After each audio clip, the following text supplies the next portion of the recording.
Good morning, and welcome to the NeoGenomics second quarter 2025 financial results call.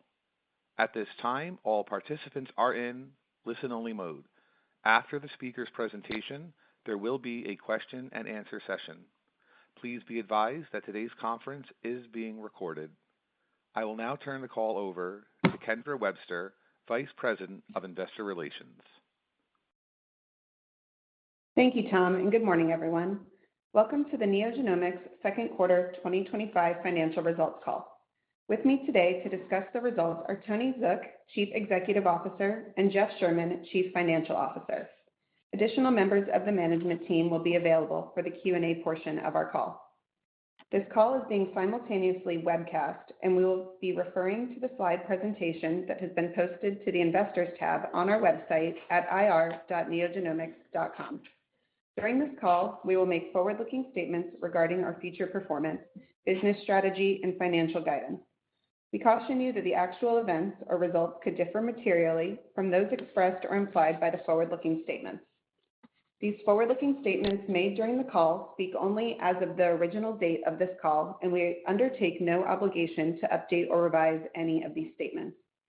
Please refer to the information disclosed under the heading Risk Factors in our most recent Forms 10-K, 10-Q, and 8-K that we filed with the SEC to identify important risks and other factors that may cause our actual results to differ from the forward-looking statements. These documents can be found in the Investors section of our website or on the SEC's website. During this call, we refer to certain non-GAAP financial measures that involve adjustments to GAAP results. The non-GAAP financial measures presented should not be considered an alternative to the financial measures required by GAAP, should not be considered measures of liquidity, and are unlikely to be comparable to non-GAAP financial measures provided by other companies. Any non-GAAP financial measures referenced on this call are reconciled to the most directly comparable GAAP financial measures in a table available in the press release we issued this morning and available in the Investors section of our website. I will now turn the call over to Tony. Thanks, Kendra. Good morning, everyone, and I thank you for joining us today. I'm pleased to lead this call having now completed my first quarter as CEO. Since becoming CEO in April, I've engaged with the business, including sales, operations, and R&D, and re-examined our strategic initiatives and financial targets from a more in-depth perspective than I could as a director. I've also met with existing and potential partners at various industry conferences and had conversations with many of our shareholders to better understand their perspectives. These conversations reinforced the significant opportunities to drive value for our customers, patients, and shareholders. Cancer testing continues to be a large and attractive market. Most of our business today is in diagnostic testing, though recently we have accelerated our offerings in therapy selection with the launch of several NGS products. In addition, our Radar 1.1 technology and R&D work on next-generation MRD enable us to participate in a market that's underpenetrated and rapidly growing. I acknowledge that our delivery this quarter was below expectations. While I remain extremely optimistic about the future of NeoGenomics, our team and I are doubling down on our efforts to focus the business on execution excellence as we build upon our disciplined financial and operational foundation. But before we talk about our plans moving forward, let's spend time on the quarter. We had a solid second quarter in the core clinical business, posting significant volume and share gains in key segments. However, our non-clinical revenue was below expectations. Revenue for Q2 was $181 million, slightly below our second quarter guidance range, though still representing double-digit growth of 10% year over year. Our clinical business continues to expand with organic growth of 13%. Strength in our clinical business was offset by continued weakness in our non-clinical revenue, driven by lower revenue from pharma and biotech customers.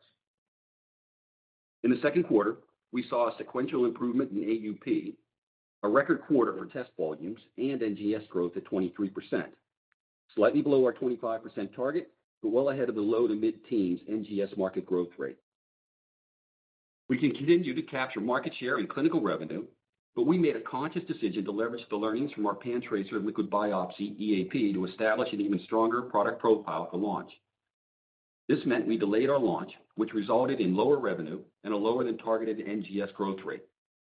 I'm excited to confirm that PanTracer liquid biopsy will launch commercially tomorrow and believe that our approach to bringing this product to market will positively impact patients treated in the community and our NGS growth rate later this year. We're projecting lower than planned revenue from pharma customers for the remainder of the year, as well as a negative impact to revenue associated with lower than planned volumes for PanTracer liquid biopsy and NGS mix. As a result, we've updated our 2025 financial guide, which Jeff will provide more insight on in a moment. I am confident that Neo can continue to achieve double-digit annual growth, fill product gaps through organic and inorganic activities, and capture additional market share. The leadership team and I have drilled down to align our cost structure with revenues, reestablish our consistent execution, and rebuild credibility with our shareholders.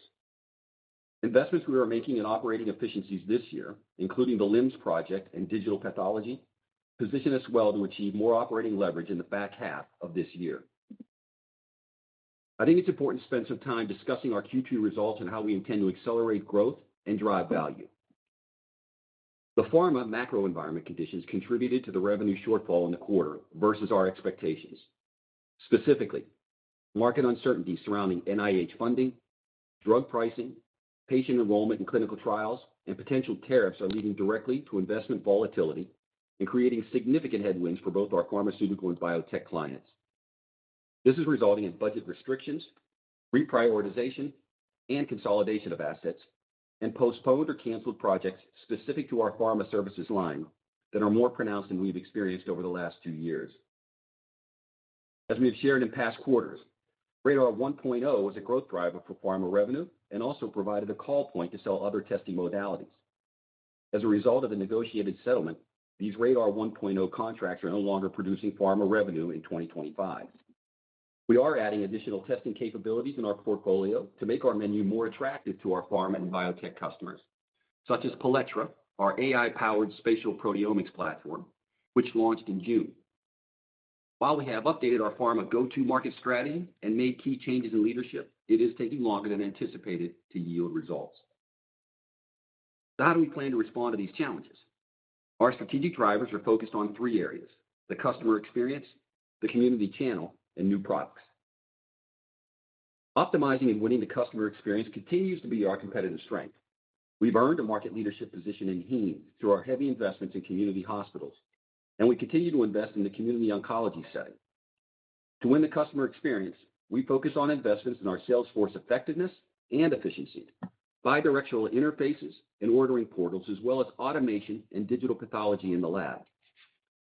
Last quarter, we announced our plans for Epic integrations, which we believe will begin to impact our revenue in late 2025. We're also continuing our multi-year process of integrating our multiple LIMS into one single LIMS, which will allow us to sunset 8 legacy systems.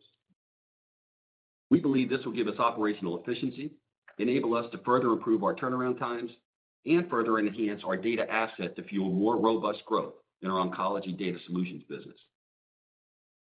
In terms of enhancing our community channel strength, we leverage our business development capabilities to establish effective, compelling partnerships like the one with Adaptive around delivering industry-leading heme MRD tests to our customers, which we have started to bring to market through a controlled pilot earlier this month.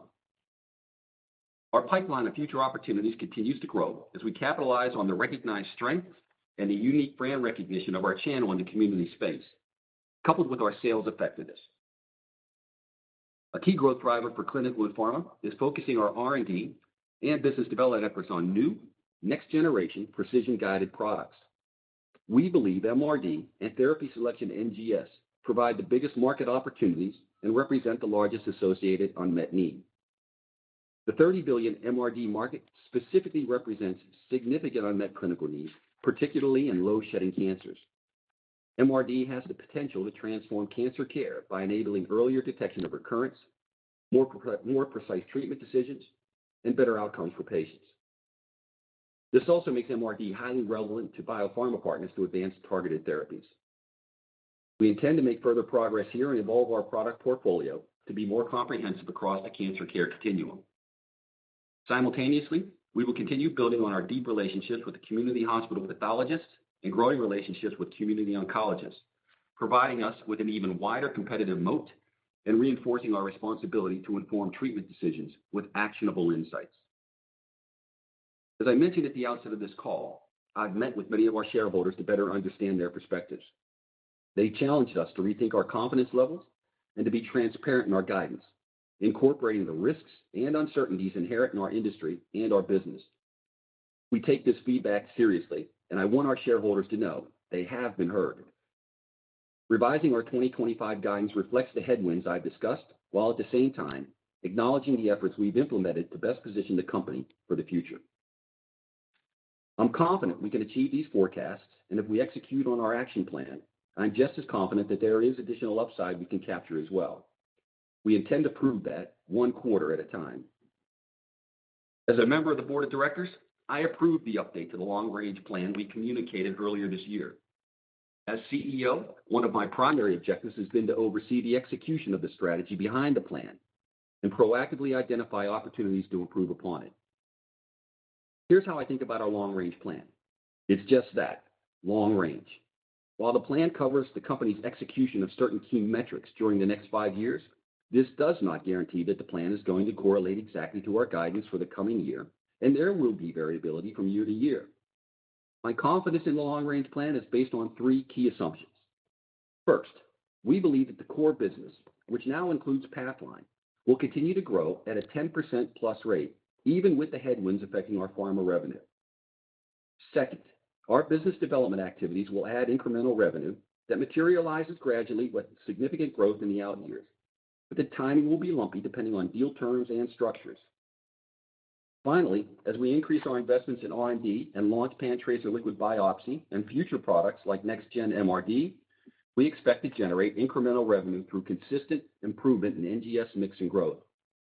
Beyond that, to the extent the pharma headwinds subside, there is upside. As we progress into the back half of 2025, we will continue to monitor the impact of the recently passed federal budget bill, changes in the pharma landscape, and the success of our liquid biopsy launch. Consistent with our historical practice, we will release our 2026 guidance when we report our 2025 full-year earnings in February of 2026. Going forward, like many in our industry, we will not be providing external updates on our progress against the long-range plan, and will instead focus on our near-term guidance targets. Based on my experience these last 4 months, I'm more optimistic than ever about Neo's future. And with that, I'll hand it over to Jeff to further discuss our results from the quarter. Thanks, Tony, and good morning. Second quarter total revenue growth accelerated from Q1 and increased 10% over prior year to $181 million. Total clinical revenue continued with double-digit growth and increased by 16% from prior year. Organic clinical revenue was $160 million, representing growth of 13%, driven by a 10% increase in test volumes and a 3% increase in AUP. In the second quarter, NGS testing accounted for 32% of total clinical revenue and grew by 23% over prior year. This strong clinical growth was partially offset by non-clinical revenue, declining by 26% over prior year, driven by weakness in the pharma revenue Tony spoke about. The second quarter was also a difficult comp, with prior year pharma revenue of $18.7 million, or 10% higher than the average pharma revenue per quarter in 2024. Adjusted gross profit improved by $4.6 million, or 6% over prior year. Adjusted EBITDA was $10.7 million, down 2% from prior year, while delivering our 8th consecutive quarter of positive adjusted EBITDA. The decrease was due primarily to the acquisition of Pathline as the business is ramping. Excluding Pathline, adjusted EBITDA improved by $1.4 million to $12.3 million, or 13% from prior year. Average revenue per clinical test increased by 2% to $461 from the prior year and increased sequentially from Q1, even with the lower AUP Pathline volume. Excluding Pathline, AUP grew 3% over prior year due to increased ordering of higher value tests, including NGS, and strategic reimbursement initiatives. As I noted on the first quarter call, we have successfully renegotiated several managed care agreements in the second quarter, which will positively impact revenue in the second half of 2025. Q2 results include a non-cash impairment charge of $20 million, associated with the upcoming replacement of our IVFL test with PanTracer liquid biopsy and the write-down of Trapelo and assets held for sale. While we remain focused on 2025, our revised full-year guidance reflects the challenges of the current pharma environment and its impact on customer demand, as well as the delay in launching PanTracer liquid biopsy. At the time of our first quarter earnings call, we believed that clinical would make up for the initially projected $7 million shortfall in pharma, but demand for services has proven to be weaker than anticipated. As a result, the $7 million gap will increase, and we no longer believe that clinical can make up the pharma services shortfall for 2025. For full year 2025, we now anticipate revenue of $720 to $726 million, representing 9 to 10% growth for the year, with adjusted EBITDA of $41 to $44 million. The Pathline integration is on track and progressing well, with the potential impact to adjusted EBITDA of negative $1 million for the remainder of the year. We remain well positioned to invest in our business and capitalize on the growth opportunities in our strategic plan. We significantly reduced our debt in the second quarter with the retirement of the $201 million convertible notes due in May out of our existing cash. Cash flow from operations in the second quarter was a positive $20 million, an improvement of $6 million or 44% over the prior year, and we ended the quarter with cash and marketable securities of $164 million. Our balance sheet has no near-term debt maturities, and we continue to balance capital deployment between organic growth investments, business development, and improving operating efficiencies. Our balanced approach towards capital generation and allocation reflects our commitment to our strategic focus areas. Specifically, our investments will be focused on filling gaps in our broad menu, including ultrasensitive MRD, liquid biopsy, and whole genome sequencing solutions. We have improved the financial health of our business dramatically over the last several years, and we continue to progress in Q2. We are focused on executing our plan to achieve long-term sustainable and profitable growth and delivering shareholder value. To illustrate our confidence in our strategy and path forward, I, along with Tony, Warren, and additional management team members, as well as several directors on our board, recently purchased additional shares. Now I will hand it back to Tony to wrap up. Thanks, Jeff. To recap, we have strong relationships in the community setting where 80% of cancer patients are treated, operational capacity and network footprint, and financial discipline and flexibility to expand our reach and generate value for our patients and shareholders alike. We will remain guided by our strategic drivers and committed to our mission and vision while focusing on generating meaningful growth and enhancing value while improving patient care. Thank you for your continued interest in NeoGenomics, and now I'll pass it over to Kendra for questions. Thanks, Tony. All right, Tom, let's go ahead and open the line for questions. Certainly. The floor is now open for questions. If you would like to join the queue to ask a question at this time, please press star 1 on your telephone keypad. We do ask, if listening on speakerphone this morning, that you pick up your handset to provide optimal sound quality. Once again, please press star 1 to join the queue at this time to ask a question. Please hold a moment while we poll for questions. And our first question this morning is coming from Andrew Brackmann from William Blair. Andrew, your line is live. Please go ahead. Hi, guys. Good morning. Thanks for taking the questions. Tony, maybe to start on setting guidance, we've seen several updates on both near and long-term guidance updates so far this year. This is yet another one. So from a high-level perspective, and now that you're 4 months into the CEO seat, can you maybe just sort of talk about the process and philosophy for setting guidance, maybe how that's changed? And I guess maybe even more pointed here, what are some of the things that you're committed to doing to rebuild credibility with the investor base? Thanks. Yeah, thanks, Andrew. I do appreciate the question. First off, I guess what have been my learnings now that I've had the opportunity, as you say, to sit in the chair?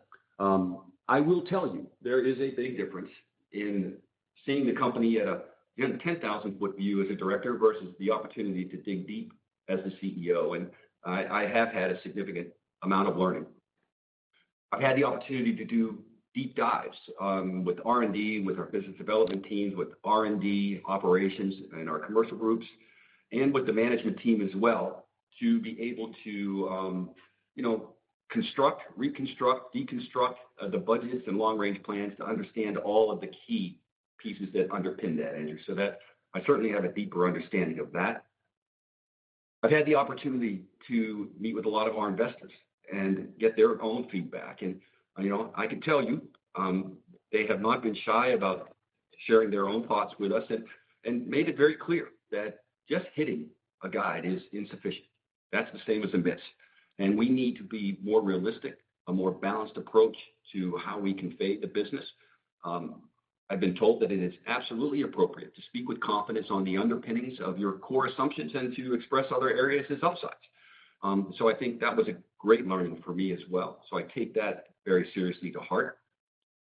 I've had the opportunity as well to speak with a number of our partners and potential partners. At ASCO, for example, I could tell you that there have been a real inflood of opportunistic advances by companies to see if we can work together to leverage our strength combined with theirs. And so it certainly has been a learning.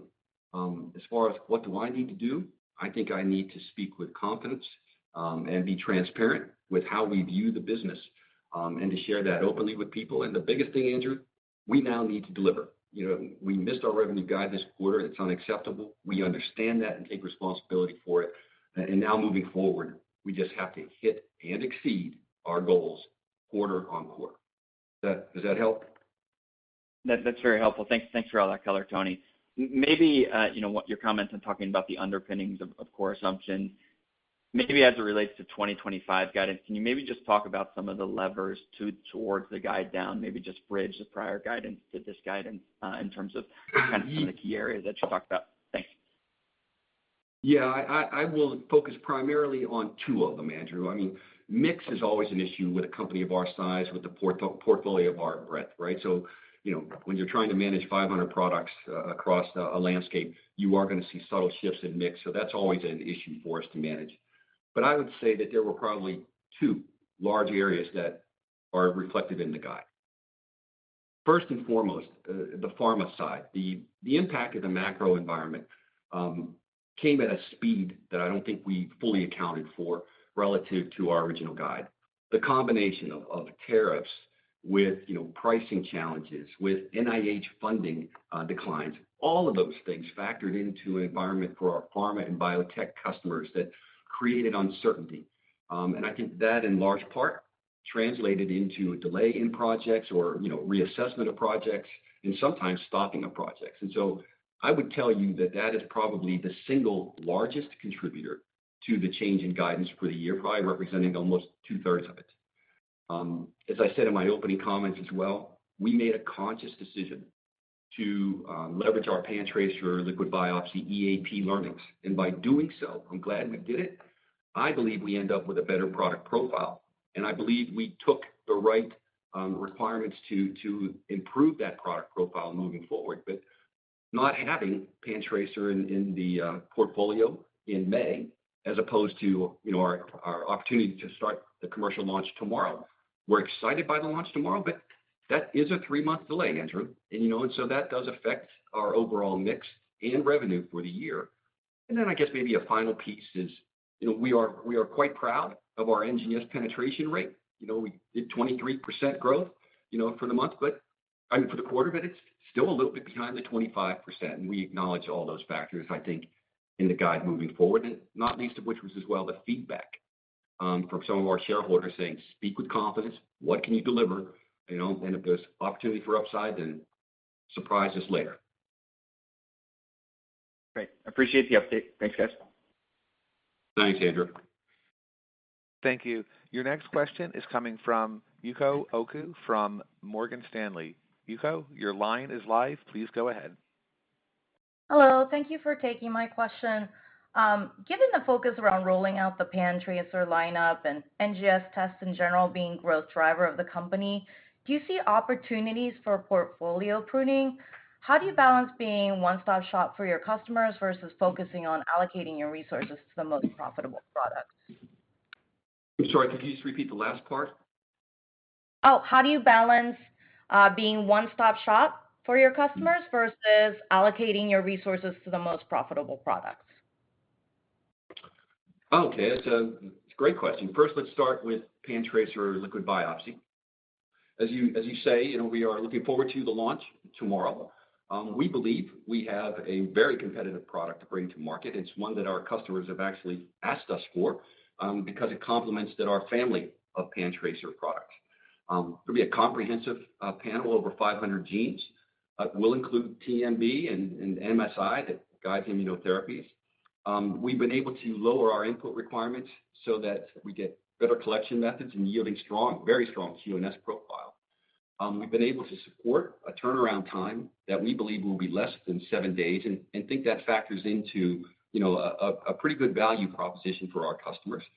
And as you say, we look to the depth of the portfolio, and we believe we have solid offerings, not just in the PanTracer liquid biopsy family of products, but across the spectrum of products. And Warren, any comment? Yeah, let me add to that. So first and foremost, I'd say that our broad portfolio is absolutely a strength. When we think about labs sending out their oncology testing, they're looking to consolidate vendors that they want to send their testing to. And this puts NeoGenomics in a very unique position that we're able to address most of their needs.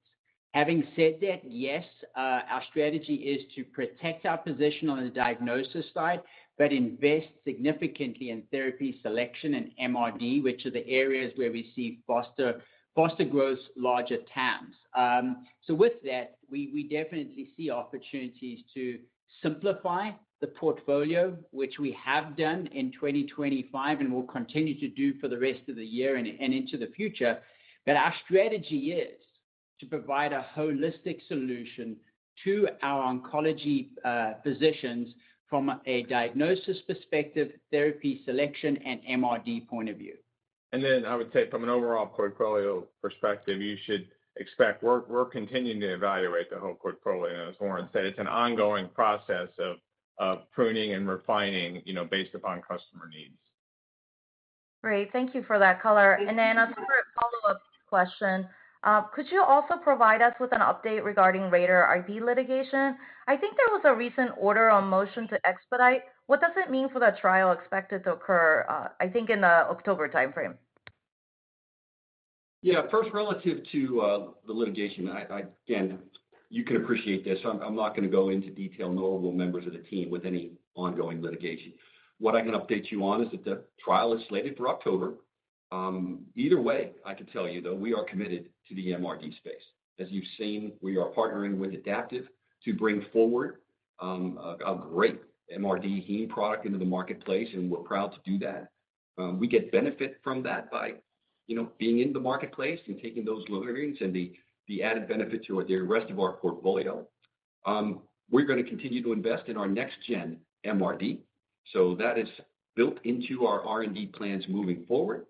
We have done our preparatory work behind the scenes, so we have completed and submitted our bridging study to MolDX, and we are doing all the prep work we need for launch. And so I will tell you that we are prepared and ready. Now, recently, Natera has filed a motion for a bench trial.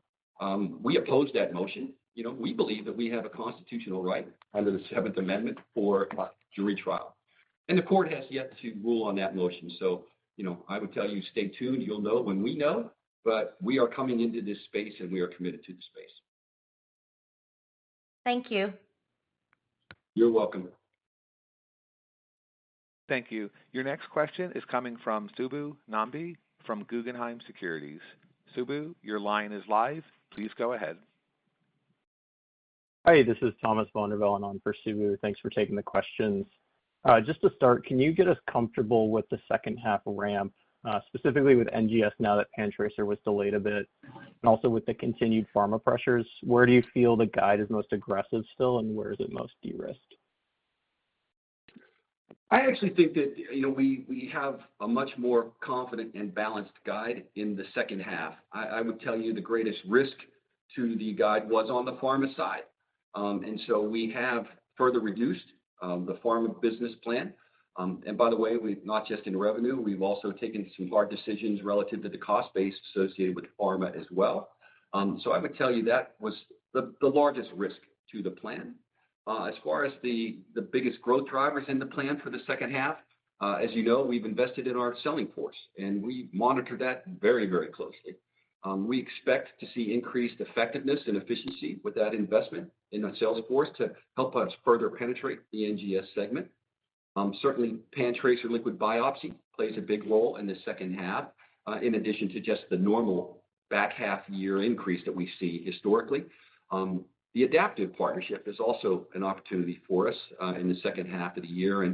And I would also tell you that we are well on plan with our Pathline integration. And that started first and foremost with just getting the integration correct, getting it done right, and making sure that there were no hiccups along the way. But as you will recall, that was of more strategic value to us. And we want to see the opportunity to further drive share of our ongoing business in the second half of the year up into the Northeast. And so Beth and Warren on their commercial teams are focusing hard there. And then finally, we are, working hard on interfaces with our customer base. We think that has an opportunity for us in the second half of the year as well, because when those interfaces go live, you have a better opportunity for increased penetration because it just makes it so much easier for customers to do business across our portfolio. So thanks for the question. Thank you. And then just for my follow-up, last quarter you talked about, I think it was 5 products meaningfully contributing to NGS revenue. Did you have a similar concentration this quarter? And can you talk about if you expect that to evolve at all over the balance of the year? Thank you. Yeah, we thanks again for the follow-up. We do expect it to evolve. We expect it to evolve and increase. The 5 concentrated products that we spoke to, we talked about their ability that they represented almost 21% of our clinical revenue. That has continued to grow, and we saw in this quarter that's up to about 23%. And relative to the broader business, all of our NGS products have eclipsed about 30% of our total revenue. And so this is an important growth driver for us. We monitor it closely, and it's one of the biggest opportunities for us over the medium and long term as well. So thanks for the follow-up. Thank you. Your next question is coming from Mike Matson from Needham & Company. Mike, your line is live. Please go ahead. Yeah, thanks. So just want to clarify the comments on the long-range plan. So you're talking about double-digit growth now. So does that, just to be clear, are you backing off the 12 to 13% target that you set earlier this year? And, so you're expecting kind of 10% plus over the next few years? Yeah, Mike, thanks for the question. First off, we are not backing off of our long-range plan, but what I am trying to do, Mike, is create added transparency so that there is no ambiguity of what is in it and how I view the business. And so that's why I'm trying to drive for more clarity. In my conversations with investors, they ask for that because what's in, what's out, and how do you get there from here was a big question for them. So let me once again just reiterate it, if you don't mind, so that everybody can be clear. I look at this as our base business today. What do we have in our bag to sell, to bring to our customers now? That is a proven. I have it. That base business, in my mind, that is a 10% growth business over the planning period. So that is our anchor position. Now, you've heard us talk time and time again. We are not standing still as we sit here today. We are investing. We're doing it responsibly, but we are investing in R&D. We do plan to have more products in therapy selection and MRD. And those opportunities create incremental value above that base plan. And I'm acknowledging that comes later in the cycle, right? There's a lot of things we can do. I can't compress the time continuum. And so those just come later in the cycle. And then the other area that we're not going to stand still on is business development. We believe that there are plenty of opportunities for us to supplement our portfolio. We have seen that they can add incremental growth into our business in top and bottom line performance. But I also acknowledge that they're lumpy. You can't predict the exact time of those. And so from my vantage point, the long-range plan starts with your anchor position of the 10% growth in our current portfolio. We build from there with business development and, of course, new product development. And that's the plan. I also want to just reemphasize that, to me, the long-range plan is just that. It's a long-range plan. It is never intended to be a forecasting vehicle for any given year. And I plan to de-emphasize these conversations around the long-range plan, just like our peers do. I'm going to focus our energies on our short-term delivery. What can we deliver quarter over quarter and in that given year, and not be focusing our energies and discussion points around a long-range plan. Is that helpful? Oh, yeah, that definitely makes it a lot clearer. And then just on the non-clinical business, I mean, given the steep declines we're seeing now, I mean, would it be possible to exit that business? Is there some kind of synergies with the clinical side? And then, what would that, how profitable is that part of the business? Is it maybe an issue where, more profitable than the clinical side, and then, it'd be hitting the bottom line too hard if you were to exit it? Yeah, thanks again for the follow-up, Mike. Are there synergies across the lines? The answer for the operations team is yes, there are opportunities for that. But I think the bigger question is, are we committed to the space, right? And I can tell you that we are. We do believe in the space. It is of strategic value to us. It provides the opportunity for us to identify and to validate biomarkers early. It provides the possibility of the development of companion diagnostics. It keeps us at the forefront of emerging technologies so that we can stay not just current, but a step ahead of where we want to take our own activities. It also does play a role, Mike, in accelerating the launch of new products, right? You don't have the same reimbursement hurdles in that space that you might across other parts of the business. And so we believe in the pharma space over time, that it does help create value, but I also need to be reflective of the short-term impact to that, and we have adjusted our revenue lines there. And I do not personally anticipate that these changes in the environment are going to subside anytime soon, and we reflected that in our business plan moving forward. Yeah, and I would add to that, I think, we still have excess capacity, in our footprint, as well as continuing, as we've talked about, our LIMS integration, which will allow us to increase our operating efficiencies with our pharma business as well. We don't break it out separately now, but we used to break out advanced diagnostics previously in prior periods, and it had a lower margin profile overall than the company. But as we look at excess capacity, the business development and R&D opportunities, as Tony spoke about, and in the LIMS work, we still think it's going to be a viable business for us going forward, and we think there will be a plateauing out at some point in the future, which we can build upon from a growth perspective. Okay, understand. Thank you. Thank you. Your next question is coming from Mark Massaro from BTIG.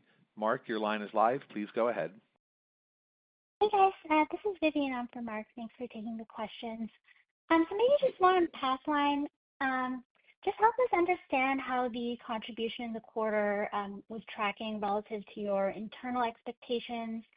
And then I know you've cited an intended benefit of cross-selling the broader portfolio with Pathline customers in the past. So just curious how you're seeing that dynamic play out.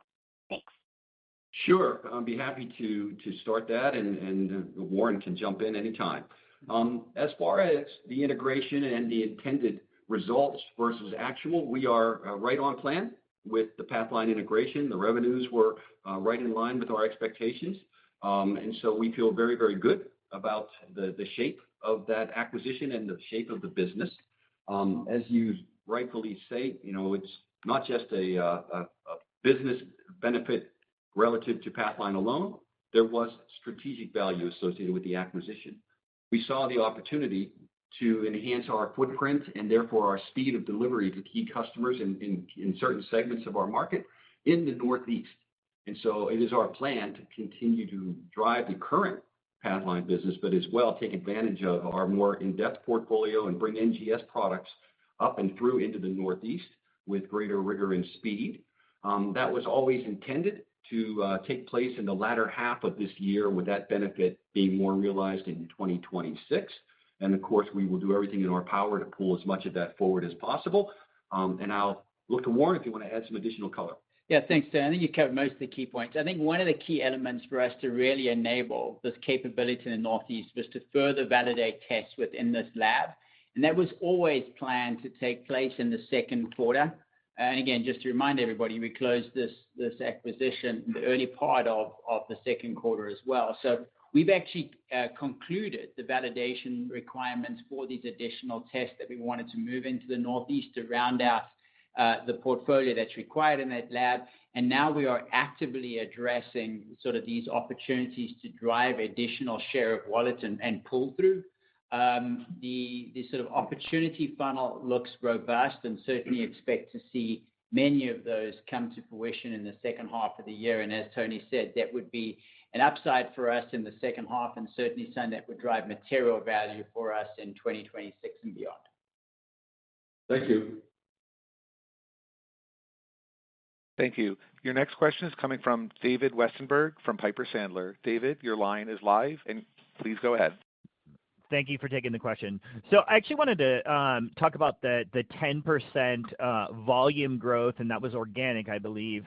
And can you talk about what that might mean for share gains and versus the market? Can you give us any context to what historical volume growth is in the market? Help us, really evaluate the overall strength in the business. Well, I would say first and foremost, as you rightfully note, the growth was 10%.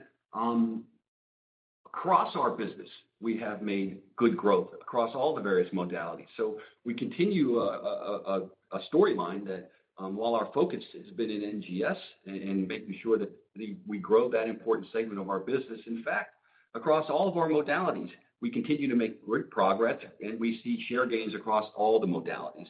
And so it's quite a positive for us moving forward. As you also rightfully have seen in the earnings release, it's also record high volumes for us across the business. And so, for us, we see the opportunity to continue to grow volume. We do see the opportunity to grow share in our key segments, and that is what we are focused in doing. And I would say, if you look at it from a modality perspective, we're seeing growth rates, depending on the modality, in the 2 to 3 to 5% range. And I would say kind of across the board, we're growing significantly faster than that. Maybe I want to build on that just from a commercial execution perspective. And I think the development from a volume perspective is testimony to a strong commercial strategy well executed. And coming back to the fact that we have our territory business managers that are looking at the pathology business, and the oncology sales specialists looking more at the community oncologists from a therapy selection point of view, that really drives towards providing a solution to these ordering physicians. And although we do prioritize certain products, it's very much around providing a holistic solution across their needs. And this is what's driving the incremental volume across all modalities. And we're seeing growth greater than market, as Jeff and Tony said, against each of the modalities. But we do over-index on NGS because of the desire to move to the right into therapy selection as well. And we do that through sort of incentive compensation and other focusing mechanisms. But it really is the testimony of a strong commercial strategy being well executed that's seeing this volume growth across all modalities. And I think seeing 23% NGS growth without our liquid biopsy product is, again, continuing to see very strong growth there, above market growth there, and now adding what we believe to be a very new and important product that is going to help drive more growth in the back half of the year. Perfect. And then as we, I know you're not giving 2026 guidance, but if you can maybe talk long-term, Tony, about how you think about operating margins in 26 and beyond. Is there any kind of planning on growing EBITDA faster than revenue in the years out? Is that kind of the mission here? And then back to Jeff, can you talk about some of this cash flow and operating margin seasonality that you kind of see in the business? And I'll take it from there. Thank you. Or get from there. Thank you. Well, I will obviously wait for 26 to talk about 26, which we will do in February. But to just give you a sense over the longer term plan, do we still see that there is operating leverage for us as an organization? The answer to that is yes. We will continue to make the right investments in our operations sites. We have made a really good progress with the LIMS project, and we look forward to having one common LIMS system, and we can retire 8 legacy systems. There are opportunities for us to do the same thing in a number of different areas through automation, through digital pathology. So we do expect that we can increase efficiencies and effectiveness in our margins, and that in turn will lead to solid growth over time. And we also believe that there are going to be some midterm opportunities for us that we'll talk about in more detail that we can create more value for the company. So we have a strong financial discipline embedded in the company. We're going to build on that, and we do see plenty of opportunities for us to continue to cost reduce, find efficiencies, and improve margins.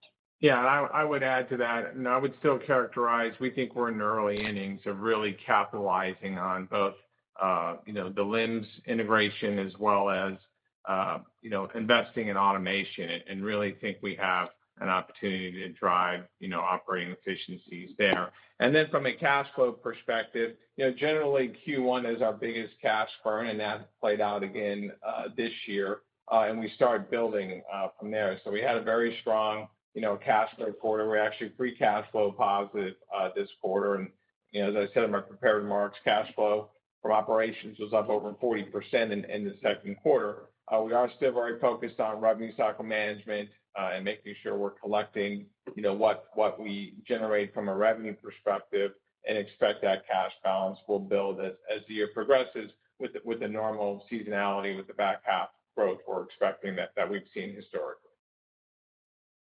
Thank you. Thank you. Your next question is coming from Dan Brennan from TD Securities.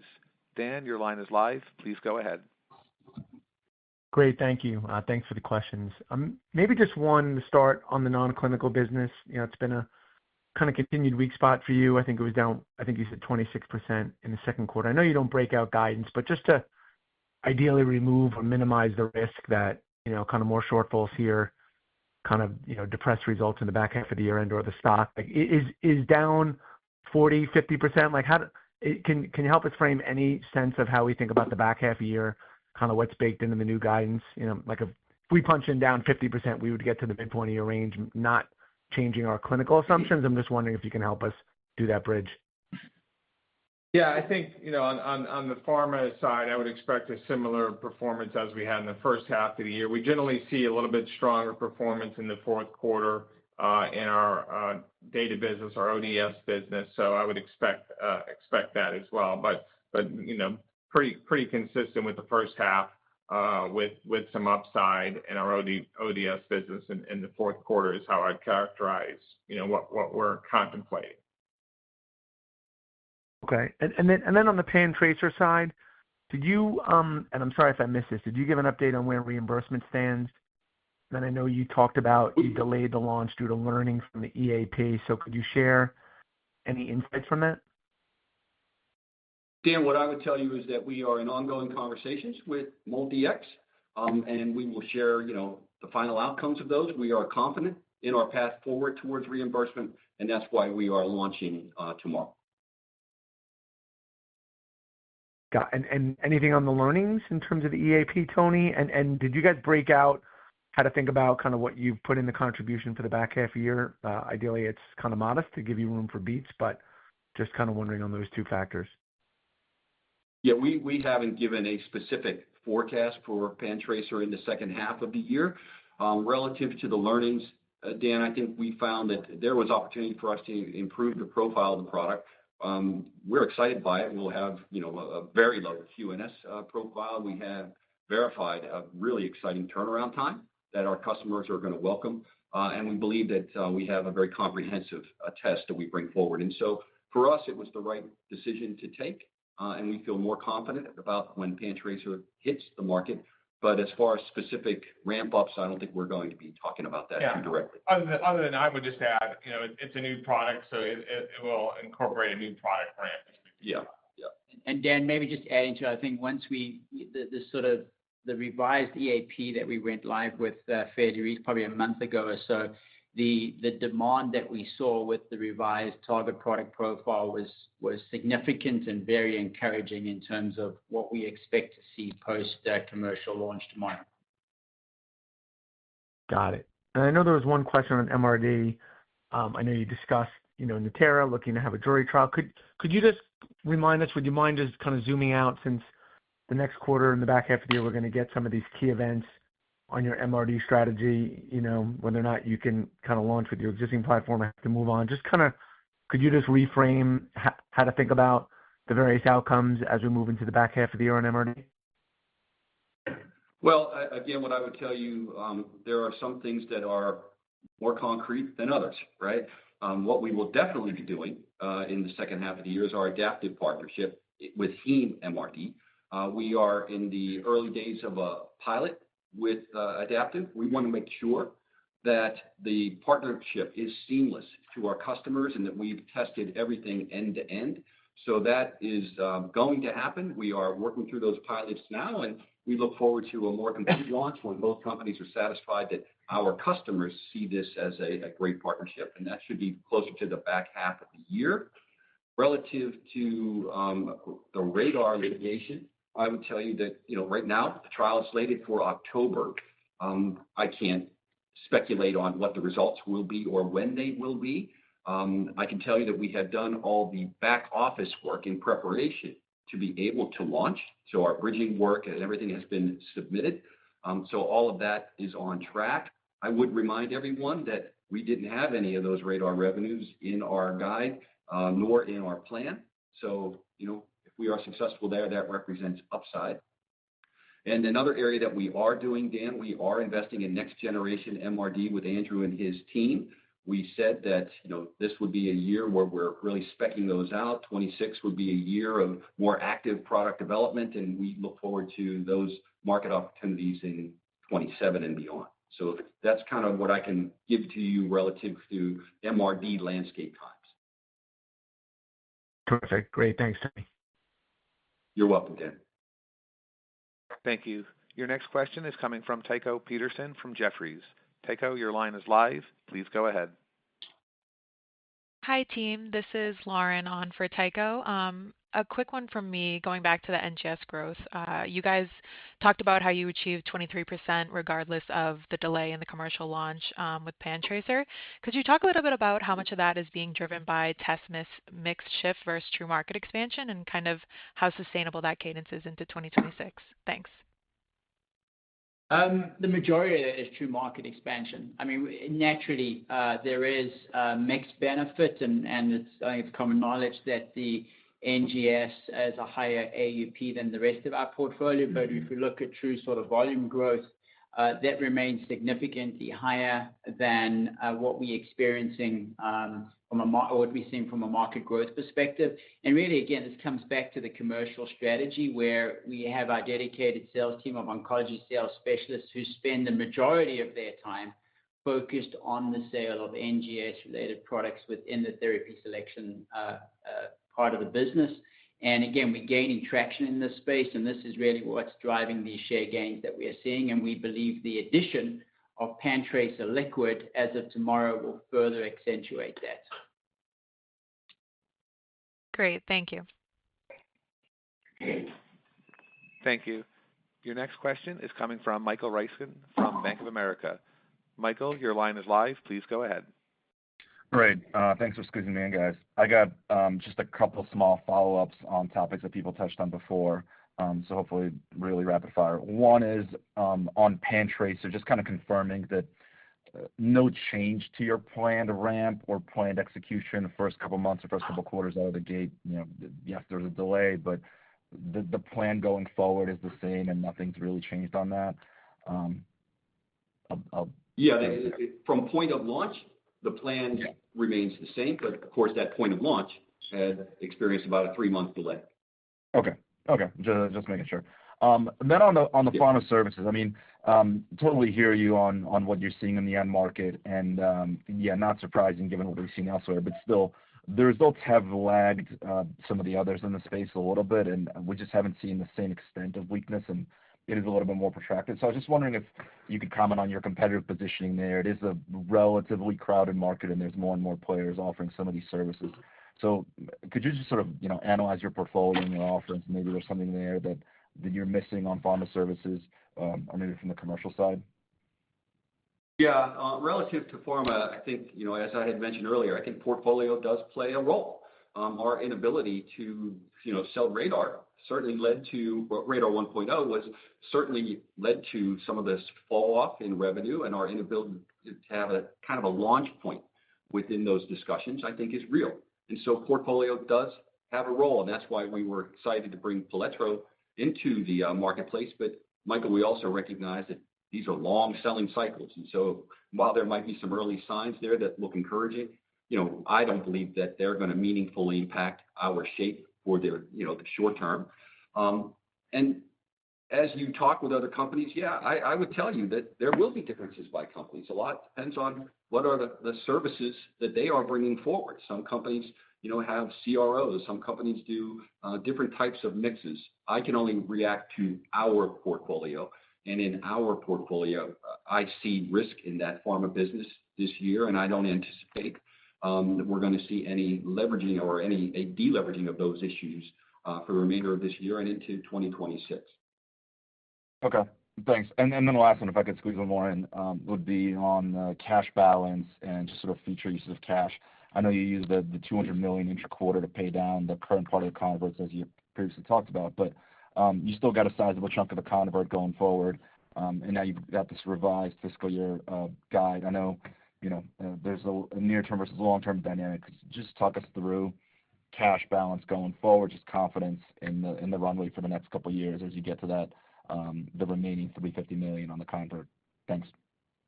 Yeah, we expect that we'll be generating free cash flow next year still, and the cash balance will grow consistent with our earnings growth over the plan. So certainly we have a lot of confidence that we will continue to delever as our earnings increase, and we'll be in a very strong position in the future to deal with the 2028 converts, from a position of strength. Okay, thanks. Thanks, Michael. Thank you. Your next question is coming from Mason Carrico from Stephens Inc. Mason, your line is live. Please go ahead. Hey, guys.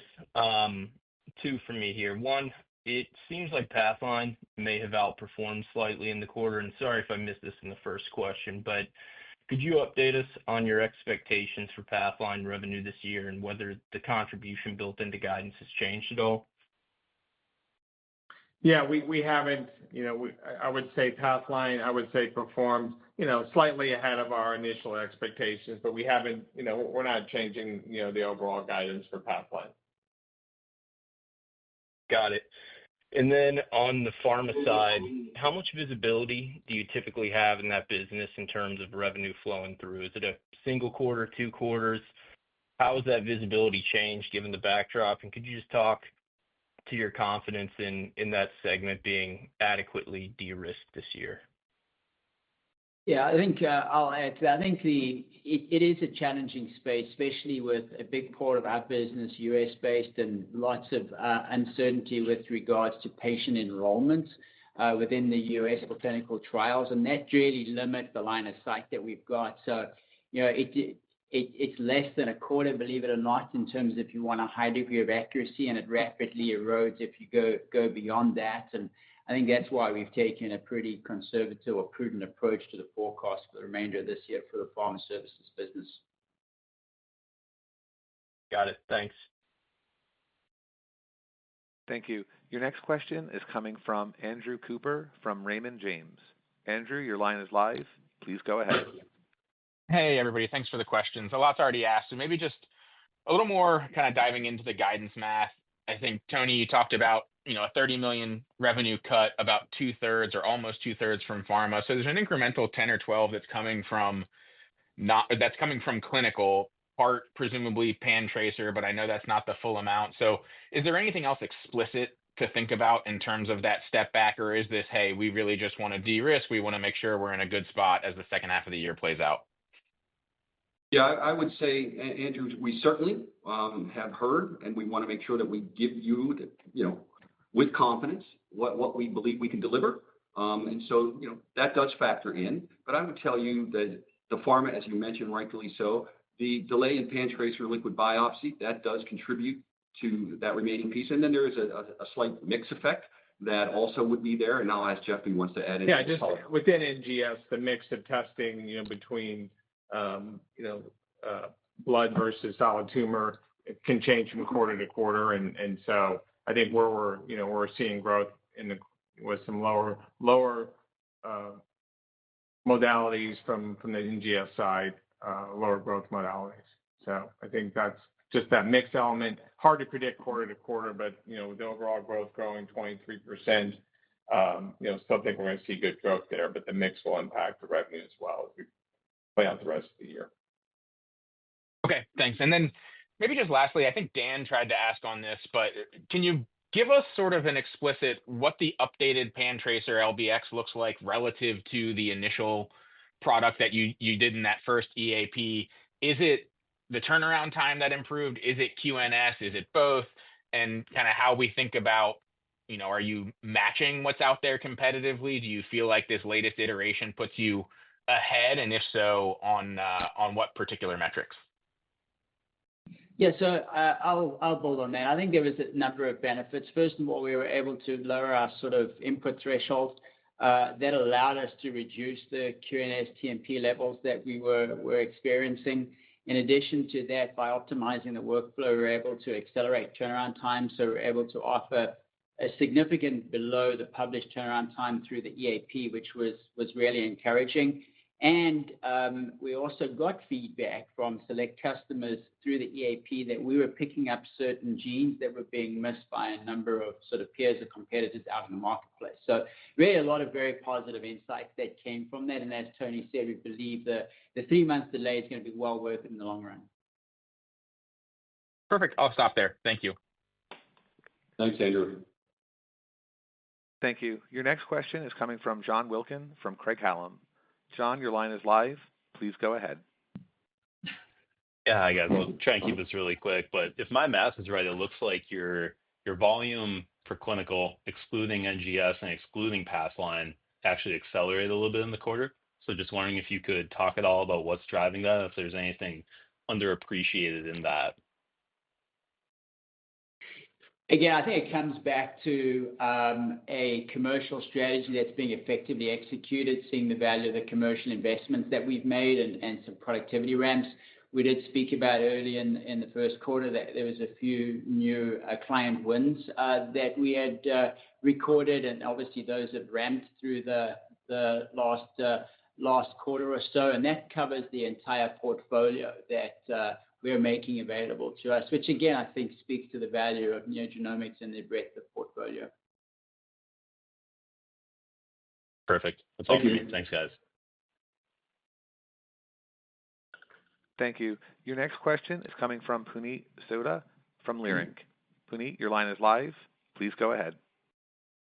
Yeah, hi guys. Thanks for the questions here. So first one, could you elaborate a bit on the size of the oncology sales force now, and how do you what's your strategy in continuing to compete in that market? How much of the NGS sales is sort of coming from the oncologist channel versus the pathologist channel? Maybe just help us understand that. And largely because the competition here is only rising when it comes to therapy selection. You have one competitor that raised capital in the public offering. You have liquid competitors that are now launching tissue, and then there are existing incumbents there. So just given all the landscape of that market, what's your NGS growth longer term? And then could you elaborate on the oncology sales force side? Warren, you want to just talk a little bit about size? I would like to address this stickiness question as well. Yeah, I think so. We have executed against exactly the plan that we had spoken about in late last year, beginning of this year, getting our sales team to roughly that 135 people, and sort of 40% of those resources fall within the oncology sales specialist side of things. The greater majority of the growth that we're seeing actually is being driven by that sales team. So coming from the therapy selection side of the business, there is some that comes through the pathology channel, et cetera, but that's the minority portion. And actually, when we speak about these new products that contributed 23% of the business in Q2, the majority of that business too is coming from the OSS side of the business. So despite the increasing competitive landscape, we certainly continue to penetrate effectively, and we believe the sort of 25% or so growth rate that we put out there still is very much attainable, especially when we launch PanTracer Liquid tomorrow. Yeah, I just build on Warren's point with you had mentioned that these are competitive markets, and others have invested in those markets. And we are not naive to that. We truly appreciate that. You know, the innovators do have a degree of stickiness because they were able to get into the market first. But I was at one of the recent conferences and I reminded people that there are other ways to create stickiness too. And that is, you know, we bring to the dance, you know, a broad portfolio. We meet customer needs across a number of different areas. We continue to invest in those relationships, and we continue to invest in making it easy to do business with NeoGenomics, and that also comes with a degree of stickiness. And so we respect our competitors, we respect their innovation, but we also are hungry to get into those segments, and we have demonstrated over time that if we have a competitive profile product that we bring to market, even if it lags in time, we have been able to sufficiently grow those businesses. And so we believe in the profile that we have with PanTracer and the PanTracer family, and respect our competitors, but believe we can grow in that environment. And then the focus on operational execution and turnaround time continuing to improve as well, I think, you know, has allowed us to grow and retain market share. Got it. That's helpful.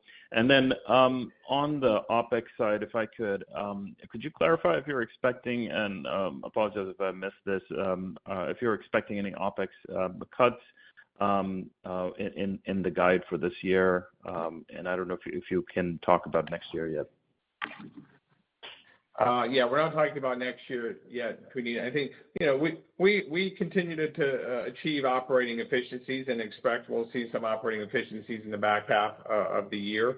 And I think we have I'd say a high focus on continuing to see improvements there.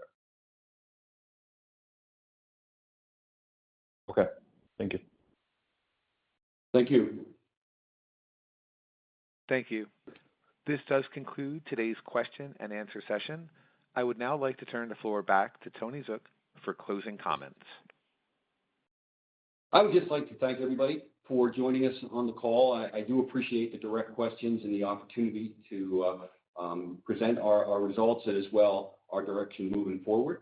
I would like to remind everyone, though, that we did do a pretty good job on that clinical side. We grew that business 16%. We had a record quarter for volumes, really exciting NGS growth rate, and we are poised to continue to drive performance in the second half of the year. And as Andrew opened the call, I will close it. It's up to us to now deliver quarter on quarter and regain that confidence in our delivery. So thank you for the time, and we'll look forward to other conversations.